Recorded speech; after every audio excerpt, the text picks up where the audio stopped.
Hi, my name is Beck and welcome to my worst books of 2022 list. I actually ended up putting down 25 books during the year of 2022.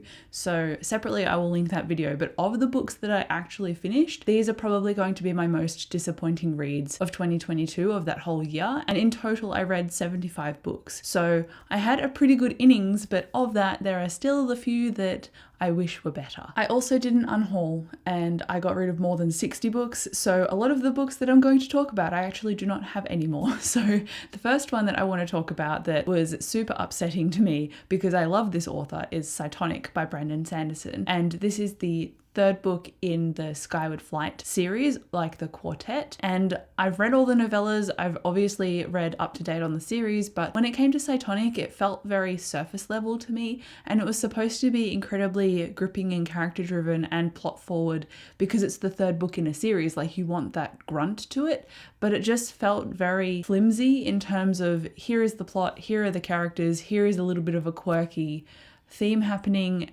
to make you seem interested and to kind of add some levity and humor. It didn't really work for me at all. And I gave it 3 stars. I'd probably give it 2 now. And I did a spoiler vlog for Cytonic and it was just kind of ridiculous to read. So I'm quite upset that I didn't love this actually. I do plan on finishing the quartet in general when the last book in the series comes out, but I loved Skyward and I gave it 5 stars.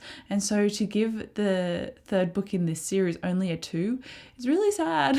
I wish I could like it more, but it was just so disappointing. And then similarly, also a Brandon Sanderson book, which is Evershore, which is I think the last novella in the Skyward series. So it's Skyward, Starsight, and then Sunreach, something else, and then Evershore, and then Cytonic, and then the 4th book will come out I think this year, I'm not sure. But this book also felt very muddied in terms of the plot, and it just also didn't feel very necessary. Like if you got all of the novellas and you spliced them into the 3rd book, that would be the meat of the plot, and it would feel less frantic and slapdash and actually more grounded because you're seeing the characters that were introduced in the 1st book, but also seeing the new frontiers that Spencer is encountering. It would have created a great balance, but I also realized that the novellas are co-written by Jancy Patterson and I just really did not like it. I think she writes young adult and maybe romance, and while those things are great, her amalgamation to the Skyward series for me just did not work at all, and I was really disappointed by the novellas. I've got separate videos for all of the novellas, but they're all spoilers, so go into them if you dare. But yeah, the Skyward series really started off on a peak and it's really dipped for me and I'm so sad, but because you know, Brandon is one of my favorite authors, I'm going to do a solid and complete the series and see if the 4th book changes my mind, but I might end up putting it down. I'm really not sure yet, so we'll see what happens eventually when it comes out and I get to it. But as for the Skyward series, it's kind of in the bad books for me at the moment. Then we have a really cute graphic novel called Bloom, and I was told that I would love this because I love Heartstopper by Alice Oseman. And yes, while it's in a very similar art style to Alice Oseman, it's not the same at all, and it should not be marketed in comparison to Heartstopper. The art style is pretty much the only similarity. This character Ari, I think his name is, he's running his family's bakery or involved in his family's bakery, and he wants to kind of create an identity and create a different life, but he's really stuck with his family and his responsibilities, and he's kind of at the end of high school, so he's got to start making those life decisions and changes, and it's kind of all seeming to get away from him in a way, and he's starting to resent his family and his work. And then a boy enters the scene who loves baking and kind of starts to rejuvenate his understanding and his love of baking as well. And so yes, there is a romance in there, but it's not as prevalent as the story of identity and family. So it is like decent. I gave it 3 stars, but I would not have bought it if I knew what it was because I obviously didn't love it as much. It felt like the plot also was very rushed in the last section when it had all of this space previously to flesh things out, and the side characters felt developed, but then they also just got cut off and the plot didn't resolve for their stories. And while I am grateful that I did finish it, I also just wish I hadn't bothered. But it was a graphic novel, so it wasn't super long like an 800-page fantasy book, for example, where you're waiting for the hook to hit you. It's a graphic novel, so I just finished it. But I kind of regret that I bought it because I've now unhauled it anyway and it's gone to a friend. What can you do? Sometimes you make choices and they're not the right ones. We did deviate from Brandon Sanderson, but now we have circled back. And I have decided to not continue with his graphic novel series across the board. And I chose to pick up Dark One and then read it, and I regret doing it because the things that I didn't like about White Sand are still kind of prevalent in Dark One. And Dark One is, I think, about a guy named Paul, and it's got parallel universes and there's a murder and a whole bunch of things are going on.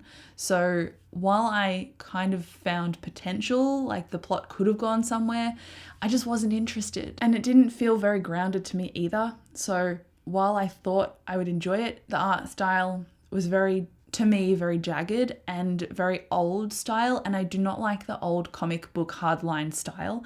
It's not very visually pleasing to me. I don't know why. So I thought maybe I can overlook the art style if the story is good, and the story to me wasn't good.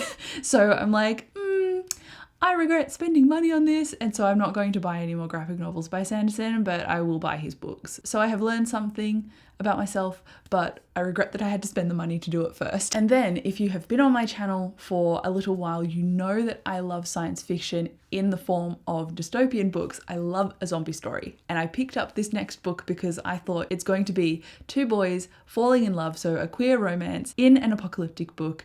I think this is going to be great and super up my alley. And then I read All That Was Left in the World, and I was like, this is very mediocre. And it had all of those tropes that you would expect in a apocalyptic story. Hunters, people who are in a civilization, but can you trust them kind of thing. And I liked, again, the potential of the story. But when it came to the conclusion and these characters going on some kind of journey, I loved the first little chunk of it because it was kind of like a cozy apocalypse story, if that's a thing. But then it went on to further the story overall, because you can't just have these characters very insular. If you want a plot to happen, like, you need them to do something. So when they were doing things, I was like, I don't care anymore.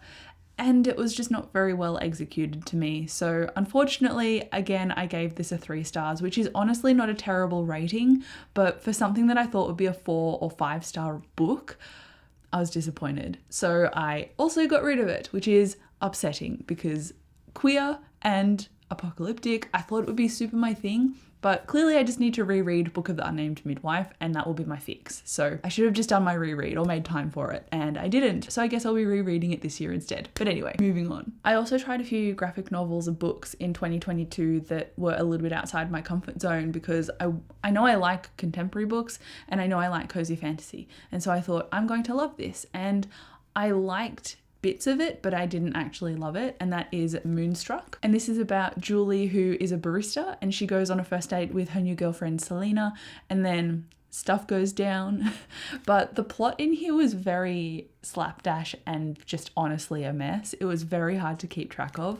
And I think the only character that I really loved in this was Chet, because they were a brilliant side character and they had such pizzazz and they felt very chaotic, but in a great way.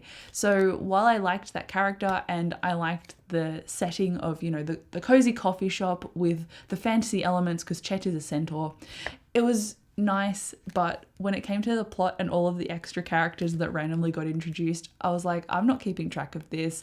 I don't feel rooted anymore. Things keep changing and I'm expected to keep track of them, but it's not really giving me enough time to do that. And so again, 3 stars. I'm glad that I tried it because this seems like something that I would like, but unfortunately I just found it mediocre again. So, you know, you've got to try some in order to figure it out. And this could have had the, again, potential to become something great, but it wasn't for me. But the last book that I'm going to talk about is my most disappointing read of the entire year of 2022. And that book is The Sword of Kaigen, because this book was marketed as Avatar: The Last Airbender set in a fantasy world, and these characters can obviously manipulate ice. They are in this town called Kaigen, which is kind of on the border between these two cities, and they're given all this propaganda to believe that they are like the last straw, so they're holding everything together in case there's a war. In reality, there's a whole bunch of stuff going on outside the town, and this propaganda is obviously an entire lie to them. And this bubble gets burst and things ensue, but we're reading about two characters. One is a mother and then one is her son. And the son is like the child prodigy. He's very powerful and he's also very measured and clever, but he's been told the propaganda his whole life. So he's starting to unravel what's been told to him versus what is actually real. And then the mother is going back and forth on her past and how that's informed her identity, and her current self, which is a mother of like 3 or 4 kids. And then her husband is someone who was an arranged marriage to her, and he is the head of the entire village. And so you get a lot of power play and you get a lot of identity discussion and the mother and son discussion, and then amazing choreographed fight scenes, which felt like a movie in my head. But then the last part of the book happened and I was the most disappointed I have ever been, because it redeemed a whole bunch of stuff that was quite not redeemable in my book. And I did a discussion about it in my Reading Booktuber's Favorite Books, and I do talk a little bit about spoilers in that video, but it's clearly flagged so you can skip over it if you plan on reading The Sword of Kaigen. So I'll link that video in case you want to go into my thoughts in the moment, like I was being very descriptive. But yeah, that was just so upsetting, especially when I saw this book on so many lists and I was like, this has SA in it. I do not approve of the messages. It was just so upsetting because it had so much, again, potential to be a favorite book. You never want to pick up a book and it be bad, but I've picked up several this year that were just super disappointing, and this is going to be a bee in my bonnet for a very long time. And every time I see this book on anybody's list, I'm gonna like internally hiss at them because I didn't like it. So that is the end of my worst books of 2022. I did put down a lot and I think that has really helped with my reading, so go and check out my DNFs of the year as well. But thank you so much for watching this video. Come and let me know a book that you didn't like in 2022 and I will see you in my next video. Bye.